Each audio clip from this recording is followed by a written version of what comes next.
Class 12th subject physics chapter 2 electric potential and capacitance. आज हम इसमें एक अंक के प्रश्नों पर डिस्कशन करते हैं। तो चलिए इसका पहला प्रश्न देखते हैं। Choose the correct options. The angle between the equipotential surface and the electric field lines is. तो जो इक्विपोटेंशियल सरफेस होती हैं, इलेक्ट्रिक फील्ड लाइंस होती हैं, पर म्यूचुअली परपेंडिकुलर होती हैं, इसलिए इसका आंसर ये हो गया 90 डिग्री। सेकेंड क्वेश्चन है 2 point charges Q R placed at A distance of 2a from each other, the potential at the mid point will be. तो इसका पोटेंशियल ये होगा, क्योंकि पोटेंशियल का जब फार्मूला होता है v इक्वल टू होता है 1/4 pi epsilon naught q upon r। तो यहाँ पर जब हम मिड पॉइंट में निकालेंगे और दोनों जगह पर, यहाँ एक सिरे में यहाँ पर एक पॉइंट पर जो है q है, दूसरे पॉइंट पर भी q है, तो ये समझ लीजिए यहाँ भी q है। और मिड पॉइंट पर हमको पोटेंशियल निकालना है, तो यहाँ से यहाँ तक की डिस्टेंस कितनी हो जाएगी a, क्योंकि पूरी डिस्टेंस 2a है। यहाँ से भी यहाँ तक की डिस्टेंस कितनी हो जाएगी a। तो यहाँ पर जो पोटेंशियल हो जाएगा v equal to 1/4 pi epsilon naught. अब यहाँ पर q और डिस्टेंस a है, तो q अपॉन a हो जाएगा। अब यहाँ पर इसका भी निकालेंगे, इसका भी निकालेंगे, तो 2 बार हो जाएगा, तो यहाँ 2 हो जाएगा। तो यदि हम 2 का इससे मल्टीप्लाई करेंगे तो 2 पाई एप्सिलॉन नॉट a हो जाएगा। तो इस तरह से यहाँ पर इसको हमको पोटेंशियल निकालना है। थर्ड क्वेश्चन है on giving a charge of 10 coulomb the potential of the conductor increases by 2 volt then the capacitance of the conductor will be. तो यहाँ पर कैपेसिटेंस जानते हैं c इक्वल टू होता है q अपॉन v। इनकी value put कर देते हैं, तो चार्ज कितना है 10 और v कितना है 2। ये चार्ज की वैल्यू दी है और ये वोल्टेज दिया है। यदि इसको हम डिवाइड कर देंगे तो ये हो जाएगा 5 फैरेड। इस तरह से यहाँ पर इसका आंसर आ जाएगा। इसके बाद देख लेते हैं अपन चौथा वाला question. If 2 capacitors are connected in parallel then what will be the same. तो जब 2 कैपेसिटर्स जो हैं पैरेलल में कनेक्ट होते हैं तो उनका पोटेंशियल सेम होता है। पोटेंशियल डिफरेंस है, पोटेंशियल सेम होता है। इसके बाद हम 5th नंबर का क्वेश्चन देख लेते हैं।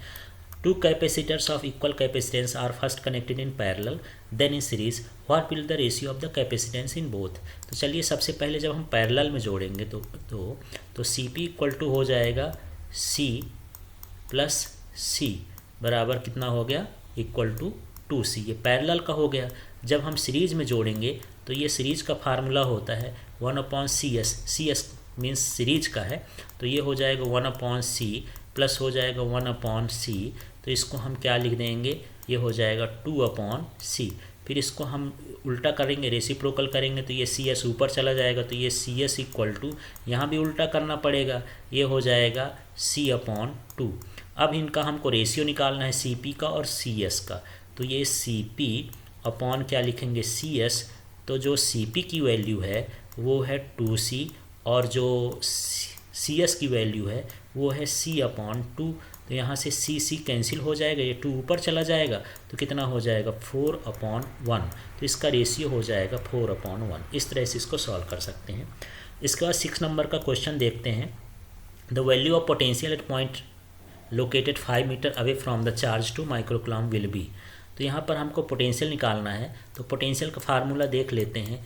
v equal to 1/4 pi epsilon naught q upon r। इस फार्मूले से हम वैल्यू पुट करते हैं। v इक्वल टू, तो जो इसकी वैल्यू होती है ये होती है 9 × 10⁹ ये वैल्यू पुट कर दिए। अब जो चार्ज दिया है ये 2 माइक्रोकूलम दिया है, तो 2 × माइक्रो का मतलब होता है 10⁻⁻⁶। इसकी वैल्यू पुट कर दिए हैं। और जो डिस्टेंस दिया है वो 5 दिया है, तो ये 5 लिख लिए। अब ये 9 2 जा 18 हो गया। अब जब 18 से डिवाइड करेंगे तो ये हो जाएगा, 18 को 5 से डिवाइड करेंगे तो 3.6 आ जाएगा। अब पावर की बात करते हैं तो ये 9 है, 9 में से ये 6 चला जाएगा तो कितना 6 चला जाएगा, तो ये 3 हो जाएगा। इस तरह से इसकी वैल्यू आ जाएगी। इसके बाद 7 नंबर का क्वेश्चन देखते हैं। Which is not a unit of capacitance. इसमें कैपेसिटेंस की यूनिट कौन सी नहीं है। तो यहाँ पर जो कैपेसिटेंस की यूनिट है वो ये नहीं है, वोल्ट और बाकी चीज़ें हैं। तो इसको देख लेते हैं, ये थोड़ा ऊपर स्क्वायर में रहेगा। इसके बाद 8वां देख लेते हैं। Energy is stored in parallel plate capacitor in the form of electrical energy. तो ये इलेक्ट्रिकल एनर्जी के फॉर्म में स्टोर होती है पैरेलल प्लेट कैपेसिटर की एनर्जी। तो उसके बीच में क्या होता है, डाइलेक्ट्रिक मीडियम। तो जो पैरेलल प्लेट कैपेसिटर होता है उसमें जो एनर्जी स्टोर होती है वो दोनों प्लेटों के बीच के जो है डाइलेक्ट्रिक मीडियम में स्टोर होती है। फिर क्वेश्चन नंबर 9 देख लेते हैं। If the aluminium plate of negligible thickness is kept between the plates of capacitor then its capacitance, तो इसका कैपेसिटेंस जो है इन्फिनाइट हो जाएगा, क्योंकि जो कैपेसिटेंस होता है पैरेलल प्लेट कैपेसिटर का ये एप्सिलॉन नॉट के ए अपॉन होता है डी। तो यहाँ पर जो के है वो मीडियम है, डाइलेक्ट्रिक मीडियम। तो यहाँ पर एल्युमिनियम और मेटल के लिए जो डाइलेक्ट्रिक कांस्टेंट होता है वो इन्फिनिटी होता है, तो इन्फिनिटी से मल्टीप्लाई करेंगे तो ये भी क्या हो जाएगा, इन्फिनिटी हो जाएगा। इसके बाद 10 नंबर का देखते हैं। In the neutral position of the dipole, तो डाइपोल के न्यूट्रल पोजीशन में पोटेंशियल तो जीरो होता है लेकिन इलेक्ट्रिक फील्ड जीरो नहीं होता है। इसके बाद हम 11 नंबर के क्वेश्चन में पहुंचते हैं। On connecting two capacitors in series which will have the same, तो जब हम सीरीज में कनेक्ट करेंगे तो चार्ज जो होता है वो सारे कैपेसिटर्स के लिए सेम होता है। इसके बाद 12 नंबर के क्वेश्चन में है the formula for the capacitor of spherical conductor, तो स्फेरिकल कंडक्टर का जो कैपेसिटर का फार्मूला होता है कैपेसिटेंस का ये होता है 4πε0 r। इसके बाद हम आ जाते हैं फिल इन द ब्लैंक्स में। इसके क्वेश्चन को समझते हैं।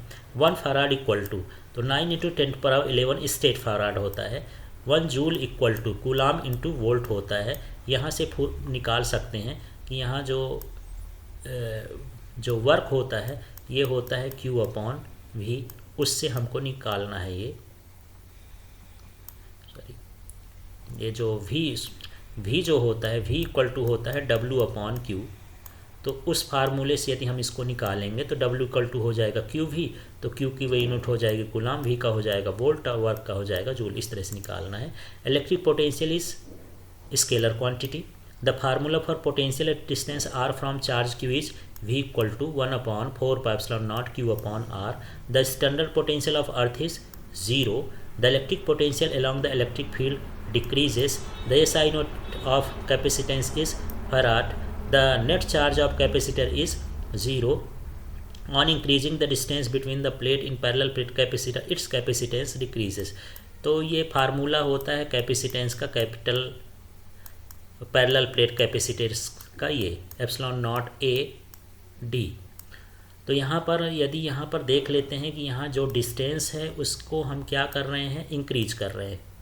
तो यहाँ पर यदि D की वैल्यू इंक्रीज होगी तो C की वैल्यू क्या हो जाएगी, डिक्रीज। इनका रिलेशन उल्टा है, रेसिप्रोकल वाला है, इसलिए यहाँ पर उल्टा होगा। इसके बाद अगला देख लेते हैं 10th नंबर का। The work done in moving A charge perpendicular the electric field will be 0, तो वर्क डन जो है 0 होगा इलेक्ट्रिक फील्ड के perpendicular. The potential in the presence of non conducting medium is decreases, तो non conducting material में यदि हम potential को फाइंड करेंगे तो वहाँ पर पोटेंशियल क्या होगा, डिक्रीज हो जाएगा। इसके बाद आ जाते हैं मैच द कॉलम में। तो चलिए मैच द कॉलम देख लेते हैं। इसमें कैपेसिटेंस, तो कैपेसिटेंस का फार्मूला देख लेते हैं। कैपेसिटेंस का फार्मूला ये है C इक्वल टू Q/V होता है। पोटेंशियल एनर्जी, तो जो पोटेंशियल एनर्जी होती है कैपेसिटर की ये होती है 12CV²। Capacitance of parallel plate capacitor, तो पैरेलल प्लेट कैपेसिटर का कैपेसिटेंस ये होता है ε0 A/D। एनर्जी डेंसिटी का फार्मूला ये होता है 1/2 ε0 E²। Potential of point charge, तो पॉइंट चार्ज का पोटेंशियल ये होता है। इस तरह से यहाँ पर हमको मैच द कॉलम करना है। इसके बाद नेक्स्ट क्वेश्चन देखते हैं। 1 सेंटेंस आंसर है या 1 वर्ड आंसर भी समझ सकते हैं। If A paper is field in place of air between the plates of parallel plate capacitor, it's capacitance will be increases. यहाँ पर जो पैरेलल प्लेट का कैपेसिटेंस का फार्मूला होता है ε0 K/D।